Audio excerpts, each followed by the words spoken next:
Well, hello everyone. It's time to grab your snacks and get comfy because it's round 4 of 9 of the Mercedes-AMG eRacing competition season 3.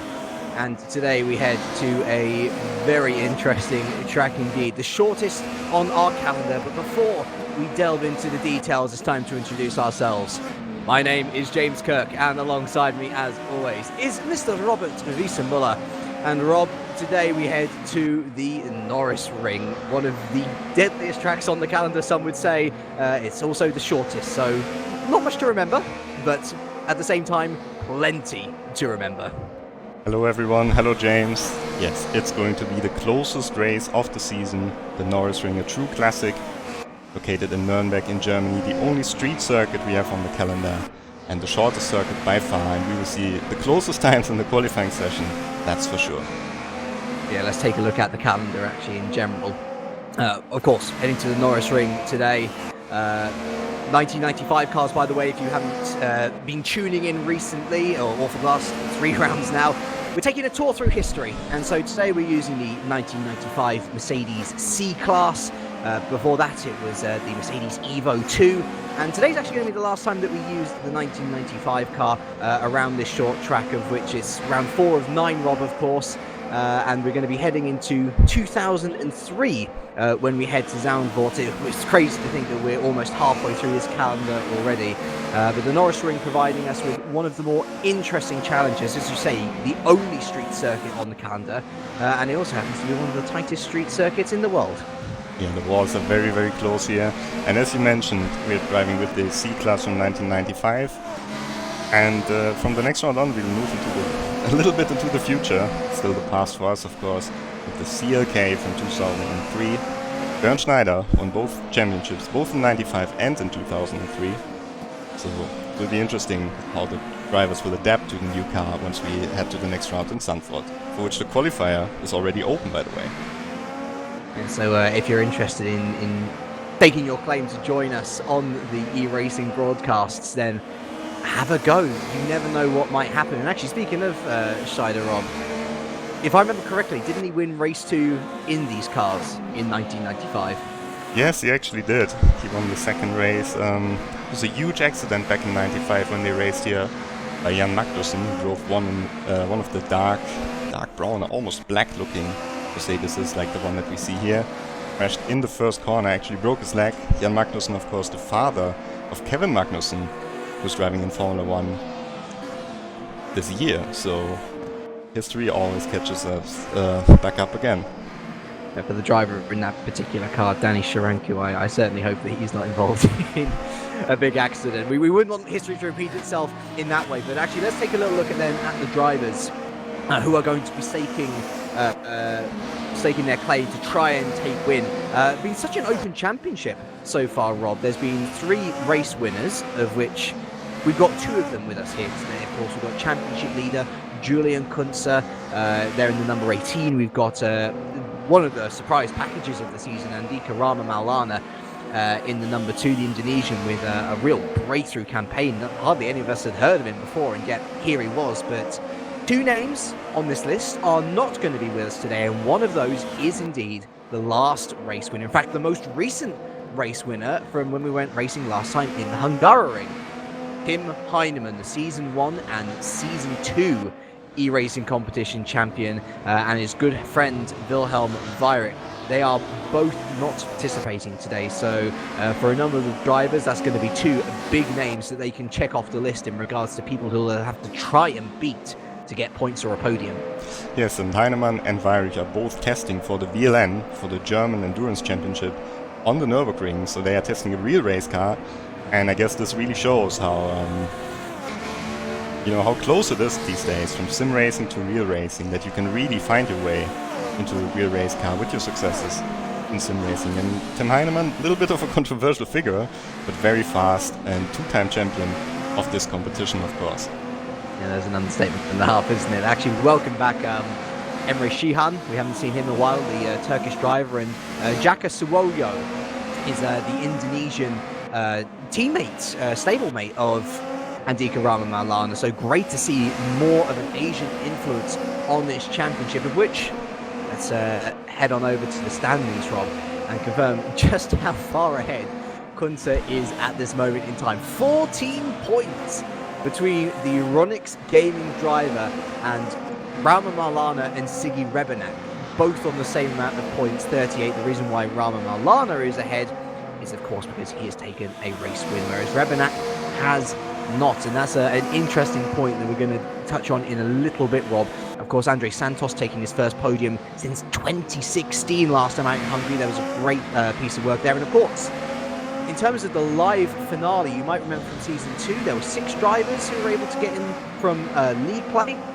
That's been reduced to 5 with the introduction of a separate museum event, which is actually happening very soon, if I recall correctly. So Tim Heinemann there in that final P5 slot for the likes of Jack Keithley, for Georgia Sanatos, for Manuel Zangaffinen, who put on a great performance in Hungary, actually. They're looking to capitalise on Tim Heinemann not being here. They're also looking to capitalise on Tim Yarshall, who isn't here either. But let's focus a little bit on that museum event, Rob, which is happening in the first week of July, if I remember correctly. Yeah, so as James mentioned, there are only 5 spots this time that are given away in the online competition for the big final at the final DTM race at Hockenheim, where the 5 best drivers from this competition will compete against the 5 Mercedes-AMG DTM drivers. So the real DTM drivers, the ones that are also out on the Nürburgring this weekend. Guys like Edo Mortara, Gary Paffett and so on. And the 6th spot for one of the sim racers, that one is given away at the museum, at the Mercedes-Benz Museum in Stuttgart, where there's a second live event, which will be hosted in exactly 2 weeks. And it will be really interesting who can secure his ticket early. A couple of good names here already confirmed to take part in the museum event. And hopefully we will stream it live as well. I think isn't Heinemann one of them? I think I saw his name pop up a couple of times. Yeah, the qualifier ends today, and last time I checked, he was leading the qualifier, so... Yeah. So ultimately for Heinemann, league play might not even matter because he might be able to secure that spot in Stuttgart. Yes. Just real quick for everyone who's watching for the first time, of course, what you're seeing here, these are not exactly real cars. This is a game, this is RaceRoom racing experience, but it's as close as it gets to real racing, I would say. You can download it for free, the link is in the description at YouTube, and the link to the RaceRoom Facebook page, you can find it on when you're watching on Facebook. You can download it, you can join the competition for free, and you can just try it out with these historic Mercedes-AMG DTM, and you can see how your times compare to the fastest drivers that are in this race here today. Yeah, I mean, eRacing as just a genre is really gaining a lot of momentum and is gaining a lot of popularity. Is quite an interesting niche because it's being billed often as the most realistic esport you can find. A lot of esports in general, you're not going to be able to find much sense in them sometimes and compare it to real life. For these guys, so many of them using their own steering wheel peripherals, their own brake pedal and accelerator pedal peripherals. Some people choosing to go multi-screen, have 3 screens in front of them to really almost envision themselves in a cockpit of their own. I mean, you could drive in VR. Yeah, absolutely. RaceRoom is supporting it. Yeah. And so it's, do not underestimate what these guys can do. It might seem unimpressive that, it's a game and so on, but so many real drivers nowadays, and you look at Heinemann and Bayrick with their pace, they're testing real life cars right now. They're not there just for a token gesture. They're there on genuine pace. You also look at like a superstar like Rudy Van Buren, for example, who's a Formula 1 simulator test driver now, of course. Big names are coming through, and all of these guys are able to compete with someone like Tim Heinemann. So it just goes to show how not only how close this field is, but how close this field is to real life, and that's the real beauty of eRacing in my eyes. Yes, and in the museum we will have one VIP driver once again, one guy who comes from real racing. He's going to try out how he stacks up against the best of the best on the simulator. It will be Christian Vitores, former DTM driver, race winner in the GP2 series. So a guy who came very close to Formula 1. And we had some real drivers last year. I think Lucas Auer was the only one who even scored a point. Yeah. And let's actually go on board with Toccacelli now. I noticed that we're starting the lap at the perfect time, Rob. Take us through a lap of the Nürburgring. Yeah, first corner, first gear, Grundigkehre. Tocacelli touches the curb a little bit. We can see a lot of drivers avoiding the curb. And he's staying quite far away from the wall, because touching this wall, it's possible, but it will slow you down. Schöller S, the chicane here, very sideways on the entry. And now trying to get a lot of momentum coming out of the corner onto this banking here, very close to the wall once again. And there's only really one corner left, and we could count this as a corner, but here we go into the Dutzendteilkehre. Final corner on the circuit, once again, probably first gear, some drivers might take second. Tight apex, accelerating out, close to the wall here on the left side as well. And that's already it. Tocacelli just abandons this lap and goes back into the pit lane here. And Tocacelli, he was the fastest driver in the pre-qualifying session. 49.575, blink and you will miss it. And actually for Tocacelli, an interesting situation where he might be able to stake his claim at the top of things, because he's been quite an impressive rookie. But looking now at someone who is most certainly not a rookie in this championship, Kevin Rebenak, you've got him up with your favourites, Rob. Yes. We talked about this before the broadcast, to win this race. But from my perspective, even as a caster, I'm starting to lose a little faith, because it's so often the case where Kevin is the bridesmaid and not necessarily the bride herself. You know, he is consistently up there, scoring podium after podium. He's the man with the most podiums in the Mercedes-AMG eRacing competition. When will he get that win, though, is the question that it's starting to transform into. Can he get that win? Early impressions, at least, are looking positive. He's the top of free practice. Yes, and what we shouldn't forget is that last time at the Hungaroring, when we raced in the same cars, Kevin Rebenak was the only one who could keep the pace of Tim Heinemann, and Tim Heinemann is not here today. Arguably, it was Kevin's own downfall in Hungary, because he got a slowdown penalty, which meant that it negated out a slowdown penalty for Tim Heinemann himself. Yes, I don't think anyone will get a slowdown penalty here unless they try to wall ride, but it's very hard to cut the track. The only slowdown penalty they'll be getting is if their car goes over a wall. And actually, it's worth saying as well in terms of damage and stuff. If I remember correctly, there's no damage? There is damage. Oh, there is damage. There is damage. We cannot let them get away without damage, of course, on the street circuit.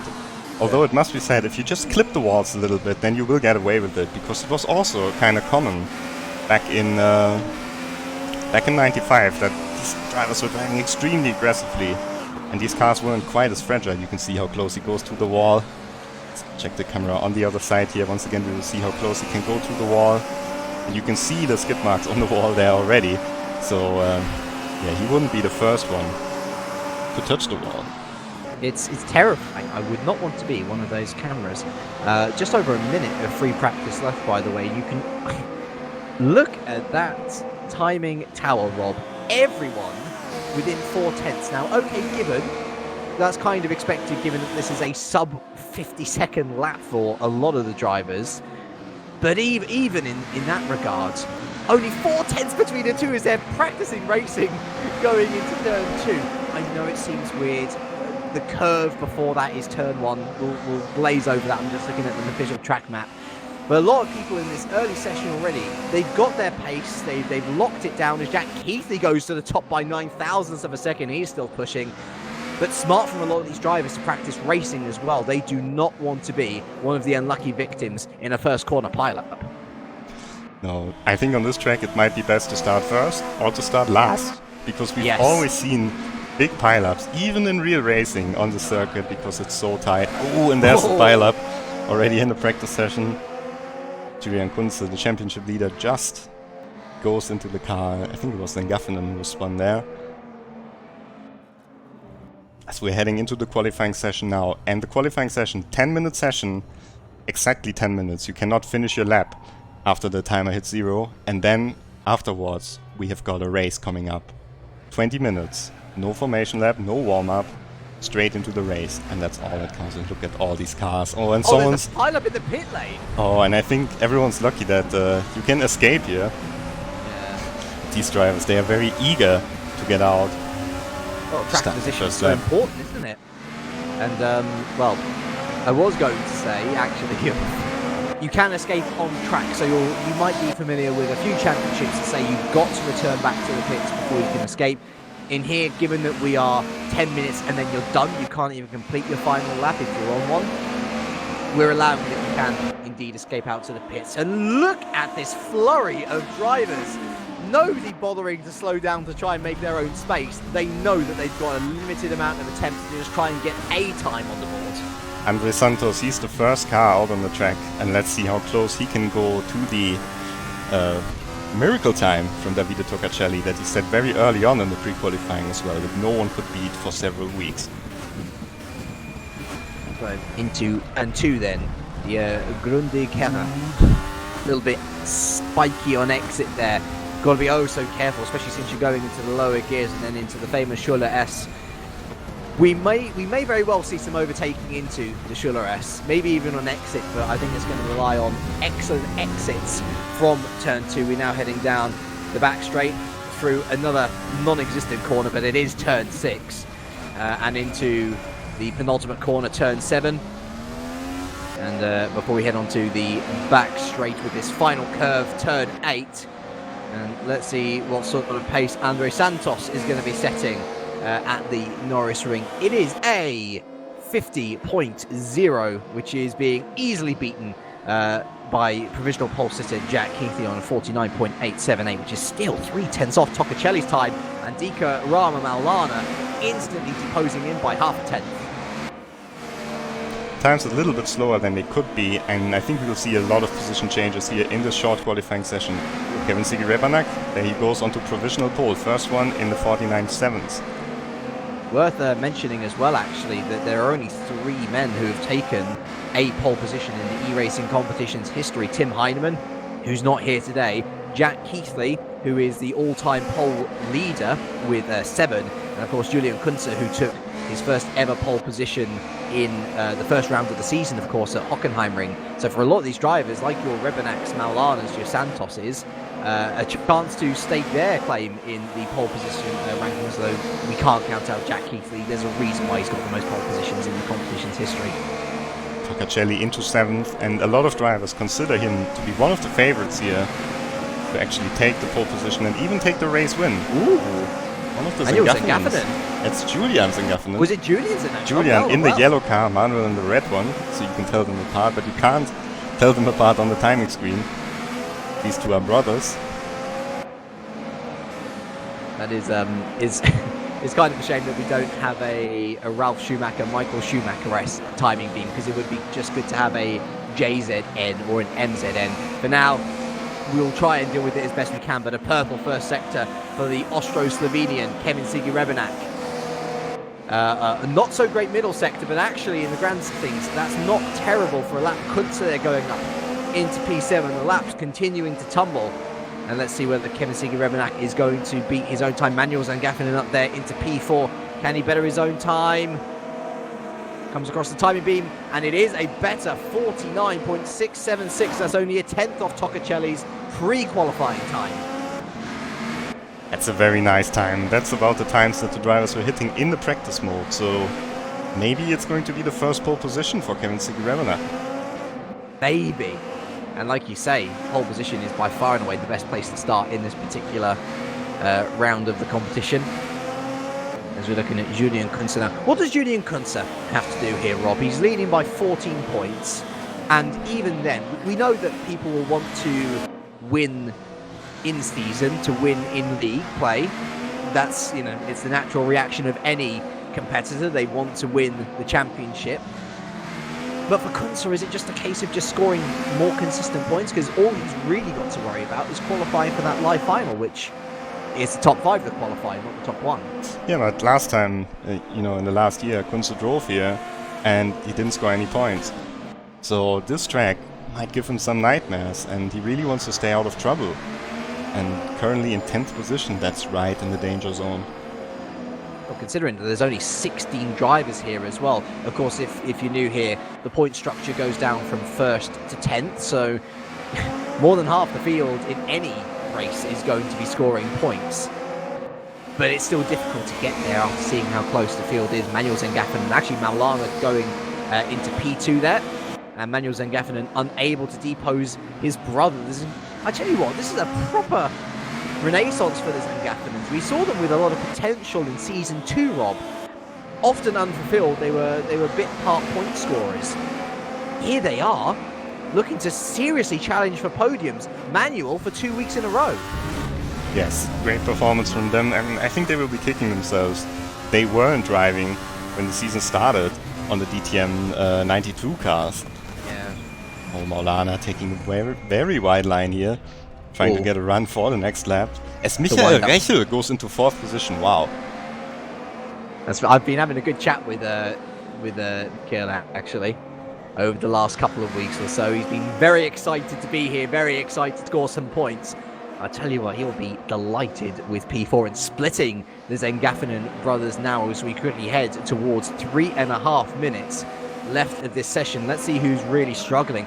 Again, Jaroslav Honzik, Rob. A man who we know was ill last time out in the Hungaroring, which was kind of to blame for his poor performances, as Alex Dorniden there goes up into P3. That's a very nice result for the German if he can hold it there. And Xanatos going up into P6, the times continually tumbling. But for Jaroslav Honzik, a man who won a race, we forget, last season, the only man apart from Jack and Tim Heidemann to win a race. Oh, he's struggling this season, isn't he? He's looking so unlikely that he's actually going to qualify. Of course, he needs to go into the top 5, and he's actually way back 10 at the moment. Yeah, so I'm not sure. I'm not sure if it's maybe the lack of preparation or maybe just these cars. I mean, they are older cars. They drive a little bit differently compared to the modern DTM cars. They have much less downforce, and they're also much more slidey, especially this car here. So, yeah.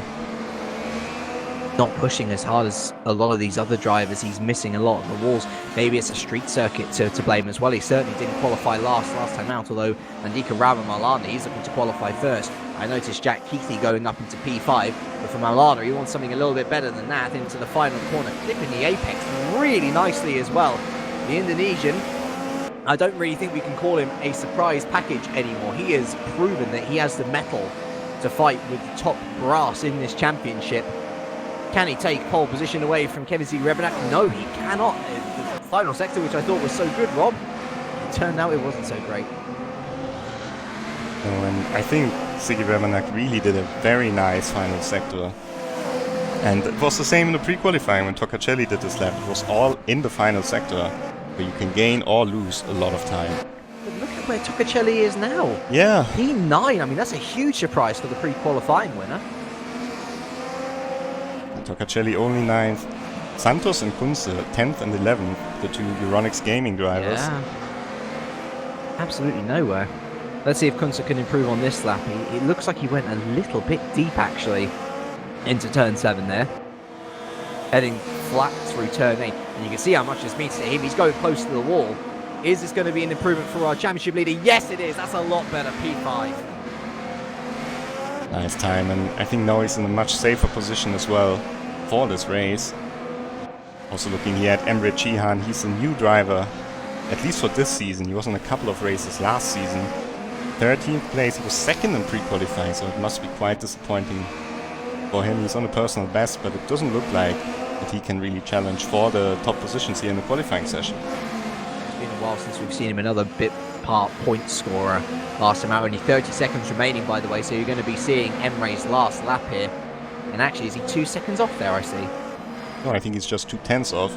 Oh, 2/10 off. It's strange from my angle. And actually, he's going close to the line as well. Let's see whether the Turkish driver can improve. He does, but only up to P12. I don't think that would be enough. Zengaffinen's pulling into the pits. And I think it should be the pole position for this guy here, Kevin Sigi Rebenak, because no one is on a purple lap except Rebenak himself. And he's not going to be able to finish it in time. But it doesn't matter because it's the first pole position for Kevin Sigi Rebenak. Well, that's a breakthrough pole position for the Austro-Slovenian Andika Rama-Maulana, remaining within that top brass. And what are the Zengaffinens? I mean, for Julian Zangaffinen to be P3 by the end of that session, a fantastic effort, but it's now straight into the race, Rob. No formation lap 20 minutes of racing to get underway. Kevin has taken his first pole position. I wonder if he can beat the critics and take his first win as well. And he's been really waiting for a long time for his first victory. Been a strong performer ever since second last year in the final, but he hasn't won a single race. 1.5 seasons he's had to wait at this point now. And he was second as well at the RaceRoom last year. Yeah? But there's nothing to suggest that he can't do it. Except the form book, of course. So, Revenak in silver, Maulana in black. And then 20. all the yellow cars behind. 20 minutes of action await us, and we're off at the Norris Ring. And it's a pretty decent start, I think, from Kevin Revenak. He just needs to get through turn 1, or turn 2, I should say.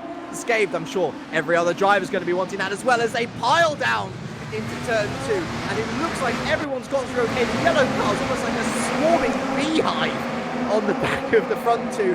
Revenak and Maulana getting away well. Jack Heath, had a great start. He was the one who was diving down the inside, and he was briefly up into P4. I think he is going to remain in P4 as the two, as they come together. Cars crashing against the wall, and who's that round? It's Andres Santos. It's Santos, Sheehan, and Honzik who've gone into a lot of trouble. Santos there, you can see broken his headlight. That's a real shame for the driver who took his first podium since 2016, and that's a lot of drivers who are huge crash at the back there. Who's involved there? Reichel, Buron, Honzik's up to P10.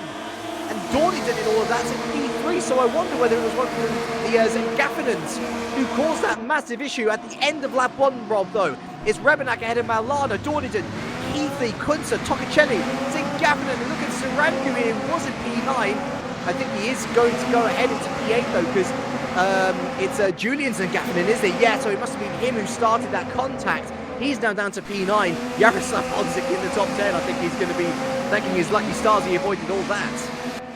And I think Michael Rechel was one of the other drivers that was involved in the first accident. His Volvo dropped all the way back to the rear of the field. It started pretty frantic here, must be said. It looks like Zengaffinen's gotten back past Danny Sharanku up into P8, but for Kevin Revenak, he leads by 1.1 seconds from Andika Maulana. Couldn't have had a better start for him, especially considering everything that happened behind. You look at the gap actually between let's see, going down to even Manuel Zengaffinen and the rest of the field, Kunze and the rest of the field is really starting to open up thanks to that incident in the final corner. And that's what I meant when I said it can be dangerous if you start in the midfield. That's exactly where Rechel started, where Santos started, and where Kunze didn't start, and Kunze actually came out of it pretty well. He's an experienced head though, isn't he? I'd imagine of anyone in the field to survive a big incident like that, it would be Julian Kunze, as they're still battling heavily away on the edge of the top 10. Of course, 8th, 9th and 10th the point scoring positions there. There is a bit of a gap between Jaroslav Honzik and his compatriot Buron, but between 1 and 4 points at this stage of the season, considering what's happened, every point counts, doesn't it? As Alex Dornington there, looking very keen on the back of Andika Maulana, Keithley Tocacelli, and to a certain extent Julian Kunze in close pursuit though. Alexander Dorniden only participated in one race this year, and he didn't have the best race at the Hungaroring because he also picked up a slow run penalty and dropped way back. But now it's looking much better here in 3rd position behind Maulana, who's strong once again. He's not a rookie for this season by any means, and of course we've got to remember he is the Esports World Touring Car Championship champion, the only one in that particular series is history, as it would turn out. He did take part in Season 2. He was good, but not great. Didn't take a podium. Honestly, this is probably his best chance to pick up his first podium in the Merc. And he's under big pressure by Jack Keithley behind, who also had a very underwhelming season so far. Well, that's not entirely his fault, right? Because remember, he was in an incident in Race 1, and he was in an incident in Race 3. Neither of those particularly his fault. Yeah, that's true, but still, he was the guy who won most of the races in the last season, so we kinda expected him to continue the trend.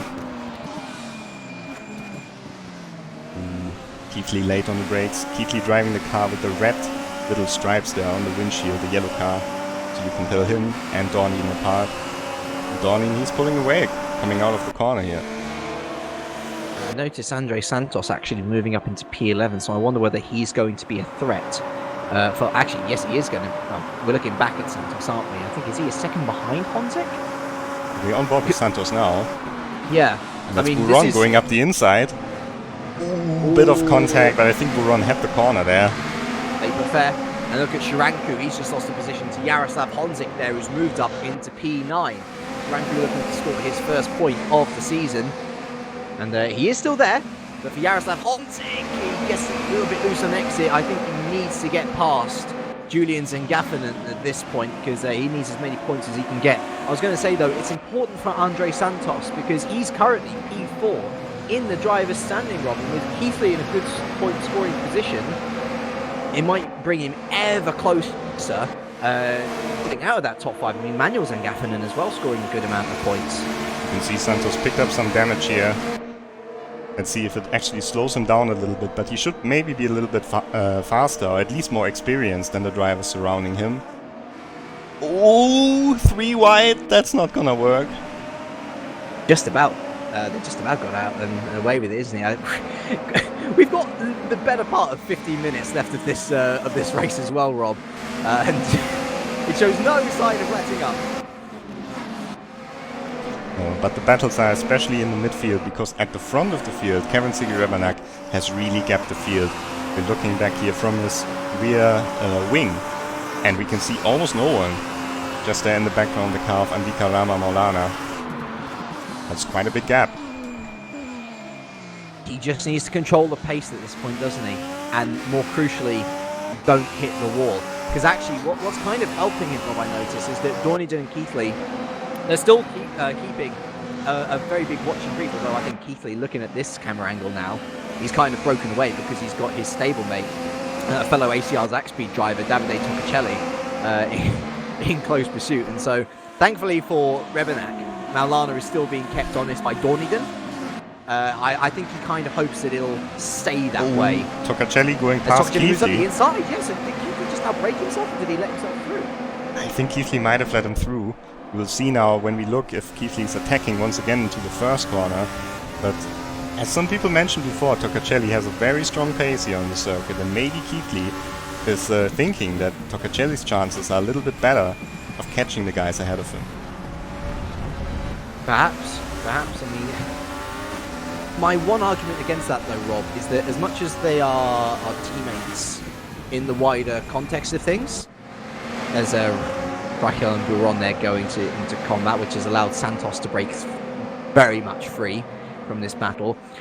This is still an independent championship. Okay, each of these drivers will have their own affiliations. As Raquel there goes up the inside on the exit of the Schuller S. That'd be a great move if he can continue. So actually, he has made it stick. Great move on Lucas Buron. But going back to my point, these guys are battling for their own championships. There's no greater team championship to worry about.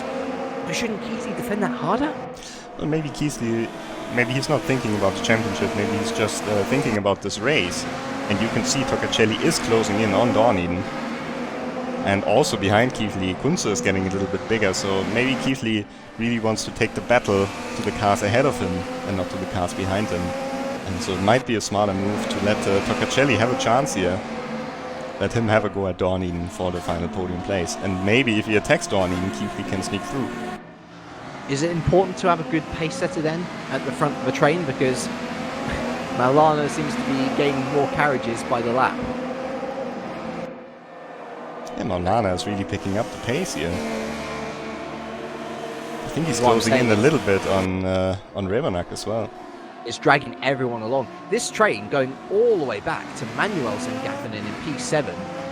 But the podium, at least, to me, seems very wide open. Rebanak looking to keep that gap at 2.5 seconds. And, well, we were talking about Danny Shiranku wanting to score his first point of the season. I think he's going to struggle because he's got a resurgent Andre Santos there looking to at least rescue 1 point from a disastrous event so far. He dives up the inside of the Schuller S, and Shiranku turns in a little early. He's able to save it on an exit, but that's a warning shot and a half for the Hungarian. Maybe a little bit over-exuberant. Oh, and Toccacelli. As Toccacelli having to go with Alex Dorniden. I think he was a bit too late there as well. On the brakes. Just tried his luck against Dorniden. very close battle indeed, and this is allowing Maulana to escape further and further up the road. Toccacelli braking very late into turn 2 there, almost pushing Dornington around the apex. This is a big moment for Toccacelli. He's not in the top 10, but these sorts of points are what could see you really factor into that top 5 battle. I know he's a rookie in this championship, but he's not a rookie in the grander scheme of things. He's a very experienced Italian driver, that is for sure. I know he wants his podium. How close he is, and he goes for the inside this time. Can he make it stick?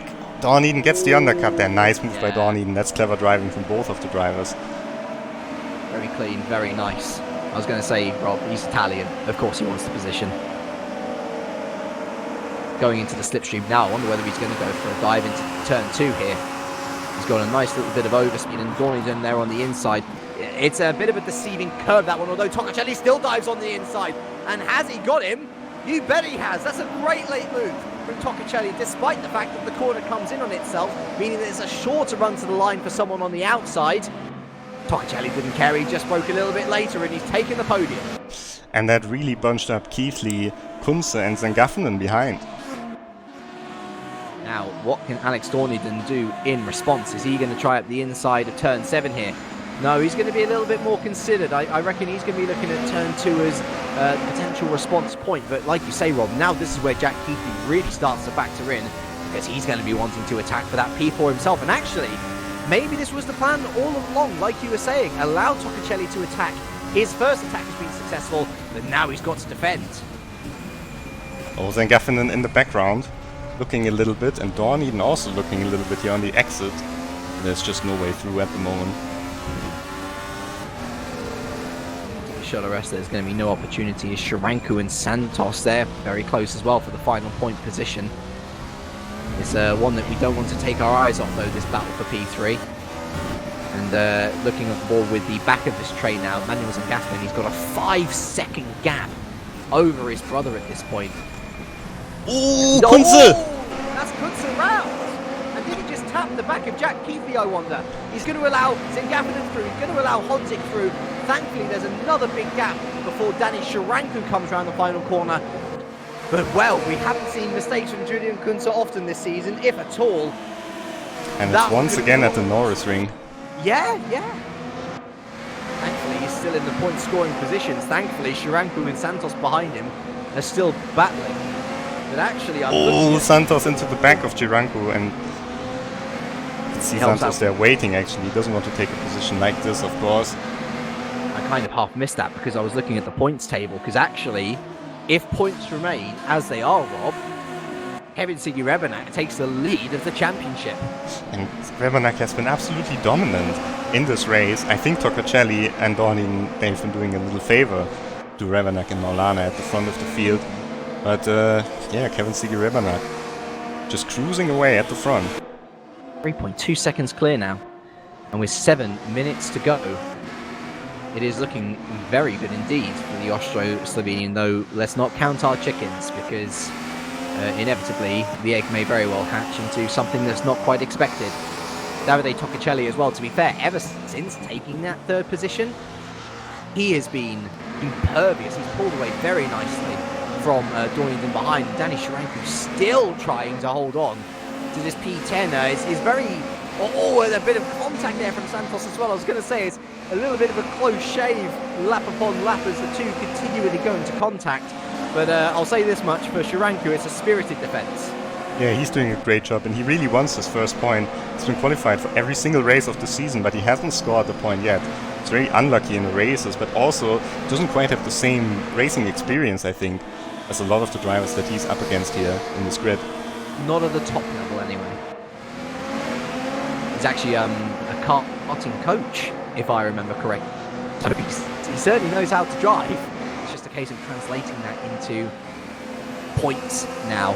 Speaking of points, Jack Keithley wants more of those, definitely. As things stand, he makes his way into the top 5. But I think ideally he'd want to get past Dornington just to pick up an extra couple. Yes, and we don't know how the season will progress, because we're always swapping the cars. And maybe drivers like Toccacelli or Dawn Eden are becoming even faster once the newer cars are being introduced. So we're talking a lot about Keithley, Kunze, Revanak as contenders, but maybe one of these guys can also get a chance of actually qualifying in the top 5. Keithley looking a little bit there. Dorniden often a little bit away from the apexes, but he gets a nice exit. To be fair, if there's anyone who I trust under braking, it would be Alex Dorniden. Of course, if you're not aware, as the old adage goes, he can gain 7/10 under braking. His skills on that particular pedal are just that good. There's a little bit of a loose moment from Manuel Zengaffinen. And let's talk about the Zengaffinen brothers, Rob, because they've lost out a lot in comparison to their starting positions, but once again showing, at least in Manuel's case, he's keeping pace with these guys. He might not necessarily be looking to attack, but for experience, this is very, very good stuff for the Swiss brothers. Yes, and the 6th place here in this race also keeps him within a shot of making it to the final. He is in the top 10 of the championship standings, despite only doing 1 race. And he will pick up a lot of vital points once again in this race. But it looked like he has set up his car to be very low, because he's bottoming out a bit when he goes onto this big curb on the exit of the next corner here. Go ahead of Yarshall, Vairik and Xanatos in proceeding. So he's already gaining 3 positions as is. But now we're nearing the halfway point of the season, Rob. It doesn't necessarily become a case of, well, what position are you in the championship? It becomes a case of, well, how close are you points-wise to P5? And I think that's what Zengaffinen might start to struggle with. Unless, of course, we see a massive, podium upturn in form when we go into the second half of the season. He needs to start finishing ahead of his competitors and not just with them. Yes, that's true, but I think they have really impressed me so far in a few races they have done. So I think it's very realistic that they will play a big role once it goes into the very serious part of this championship. Talking about this race, it's calmed down a little bit, hasn't it? Yeah, we had that, with the exception of maybe Shiranku and Santos, who are still close to each other, and Buron and Shihan still battling way outside of the points. Oh, and that's Shihan really missing the exit at the Schullerest. That should allow Buron through. A hit on the outside wall to boot as well. Buron back through into P13. I think the real flashpoint there was Toccacelli going through on Dorniden, and since then he's really started to fly away as Shihan looking for an alternative way through the final corner. Buron just about holding his position, all for pride at this point, and for Jaka Sisoyo there in the final position, a learning experience. He's a rookie here, and Shihan there diving to the outside trying to get past Buron. A dynamic attempt from the Turkish driver, not going to come off. Oh, nice slide there over the curb. Yeah. But for Sisoyo, it's a learning experience at least. The only true debutant in this race. He has not driven a race in any of the seasons of the Mercedes-AMG Motorsport eRacing competition. It shows that you can make it as well if you try to qualify, if you can drive this car like Sisoyo does, all the way sideways here. Tell you what, he's certainly running in the 90s with those sorts of drifts. You can see them in initial D. They're that good. Back up to the front then. It's still oh so close, Rob, but I don't want to call it a procession, but I'm certainly getting the impression from a lot of these drivers that they just don't want to risk it when they are scoring good points. Yeah, that's true, and I think especially Keithley really wants to pick up some points. Jihan, meanwhile, goes past Buron at the back of the field. Still having a go, aren't they? And actually, this is crucial because, like I say, these points guarantee that he moves up into the top 5 of the championship. From there, he can at least set up defences and try and hold off people trying to overtake him, as opposed to continually trying to catch him. Yes, and we'll see 2 more laps now. Oh, Santos! Santos, what happened to him? Santos in P10. He's gone past Shiranku, finally. That move has been coming for a few laps. And for Danny Shiranku, he's now got maybe 1 or 2 laps to try and rescue the point he's so desperately trying to gain. He goes on the outside of turn 2. Not really the place you want to try and overtake. And Santos holds for now. This could be a crucial point for the German. Shiranku was holding on for so long. He's looking for the inside here. I think he's just trying to scare Santos into taking a different line. Santos too experienced for that. Keeps the position, and Shiranku almost loses it here over the curb. might we have another lap actually after this one? Because I'm thinking Rebenak might have crossed the line. It's going to be close, isn't it? That could be close, yeah. But even then, you can see how much he's cruising. He went so deep into that corner, but he's got a 4-second gap to play with. For him, it doesn't really matter if there's another lap, unless he calculated very, very risky on the fuel. What a dominant performance, and what a way to take his first win. Absolutely, absolutely. It has been a long time coming, but after his first pole position, you kind of got the impression of what was coming next. He comes round the final corner now. It's been 1.5 seasons in the making. The man with the most podiums in the Mercedes-AMG eRacing competition takes his first win. Kevin Siggy Rebenak at the Norris Ring. An absolutely outstanding performance from the Austro-Slovenian. Dikarama Malana picks up his second podium of the season. With with Toccacelli, sorry. Is it Danny Toccacelli? I'm getting completely mixed up now. Davide Toccacelli, there we go. He picks up his first podium of the season with Alex Dorneyson, again, not picking up podium, but picking up good points in 4th. Keithley picks up P5 with the Zengaffinen brothers 6 and 7. Manuel followed by Julian. Jaroslav Honzik picks up decent points in P8. Julian Kunzer, our championship leader, with a nightmare after contact at P9, contact at the final corner P9. Andre Santos picking up the final point, but Rob, with the fastest lap of the race as well, Kevin Siggy Rebenak takes the lead of the championship. Congratulations to Kevin, great performance. He does it like Bernd Schneider in the same car back in '95. He does it in 2018 and he takes the win, his first win, and I think he's one of the contenders now for the championship title with this momentum that he picks up here. Well, I mean, he's taken the lead of the championship, Rob. To me, that says that he's in with a chance of winning it. For Kunzer, a real shame he loses points. He doesn't just lose first to actually, let's do the maths quickly. Yeah, he doesn't just lose first to Rebenak. He loses second to Maulana as well. And the Indonesian once again proving he's certainly here to stay. Yes, Andika Rama Maulana, we didn't know him before the season started, and he could be the first driver from Asia to make it to the LAN final at Hockenheim, where the best 5 drivers of this competition and the winner of the museum competition will compete against the real DTM drivers. For a prize as well, we haven't talked about that in a while actually. The 3 best drivers at the final, they will drive a real Mercedes-AMG sports car in real life with professional coaching. Tim Heinemann, winner from last year, he's actually driving a GT4 car this year. So yeah, definitely brings them one step closer to real motorsports. And it looks like we can count on Rebenak and Maulana when it comes to the final by now, because they've been picking up points and points and points round after round.